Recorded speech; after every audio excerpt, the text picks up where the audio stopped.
आज शिक्षक दिवस है। इस मौके पर हम आपको अब ऐसे शिक्षक से मिलवाने जा रहे हैं जिसके पास भी शिक्षा के लिए किताबों और एडमिशन के लिए पैसे नहीं थे। सिफारिश से एडमिशन और फिर स्कॉलरशिप मिली तो अपनी योग्यता के दम पर अपना अलग मुकाम बनाया। फिर अमेरिका के रास्ते आइलैंड विश्वविद्यालय में रोडे आइलैंड विश्वविद्यालय में पढ़ाया और पैसा कमाकर अपने शहर झुंझुनू आए।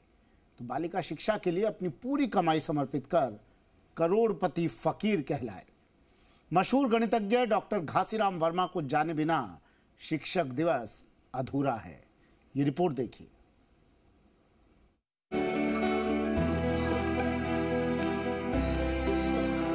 यूं तो शिक्षक शिक्षा की रोशनी से छात्रों का जीवन रोशन करता है, लेकिन उनके लिए अपना सब कुछ लुटा देने वाले विरले ही होते हैं। बात कर रहे हैं झुंझुनू के करोड़पति फकीर के नाम से मशहूर शिक्षक प्रसिद्ध गणितज्ञ डॉक्टर घासीराम वर्मा की, जिन्होंने अपनी जीवन की कमाई से 13 करोड़ से ज्यादा की राशि बालिका शिक्षा और सार्वजनिक कामों के लिए खर्च कर दी।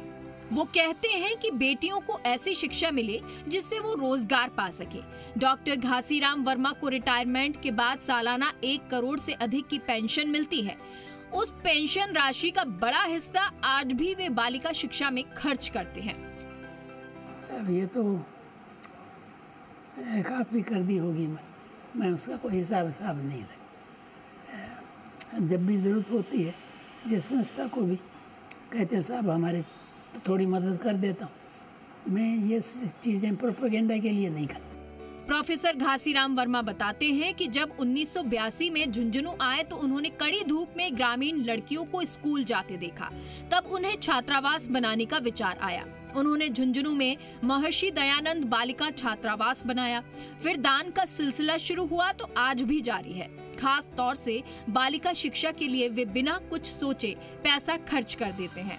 अब तक देश भर में छात्रावासों में स्वयंसेवी संस्थाओं के जरिए 13 करोड़ रुपए से ज्यादा दान कर चुके हैं।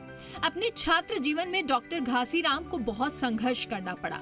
कहीं से किताबें जुटाई तो कहीं से एडमिशन के पैसे, तब जाकर पढ़ाई हुई और वो अमेरिका कुरांट संस्थान में पढ़ाने जा पहुंचे। डॉक्टर वर्मा अमेरिका के रोडे आइलैंड विश्वविद्यालय में गणित विभाग में प्रोफेसर रहे। यहीं से उन्हें आजीवन प्रोफेसर पद के लिए 1.20 लाख US$ सालाना पेंशन मिल रही है, जिसका बड़ा हिस्सा वे शिक्षा में खर्च कर रहे हैं। तो mathematics, physics, chemistry, botany, zoology और इस तरह के सारे साइंस के सब्जेक्ट्स पढ़ाए जाए। हमने ये सोचकर साइंस कॉलेज खोली और साइंस कॉलेज में बहुत लड़कियां आने लगी और 2-3 साल में हमने देखा कि हमारी बहुत सी लड़कियों को जॉब मिल रहे हैं। तो यूनिवर्सिटी में तो सभी ऊंची क्लासेस के होते हैं। अमेरिका में तो मैंने सभी कोई PhD कर रहा है, कोई और कुछ कर, इस तरह के लोगों को पढ़ा है। मौजूदा दौर की शिक्षा को लेकर डॉक्टर घासीराम कहते हैं कि शिक्षकों को अपना काम ईमानदारी से करना चाहिए और हमारी शिक्षा ऐसी हो कि कम से कम पैसे वाला भी अच्छी शिक्षा ग्रहण कर सके। और इसी मिशन को आगे बढ़ाने के लिए वो सालों से करोड़ों रुपए का दान कर रहे हैं, ताकि कोई जरूरतमंद छात्र शिक्षा से वंचित न रह जाए। संदीप केडिया, जी मीडिया, झुंझुनू।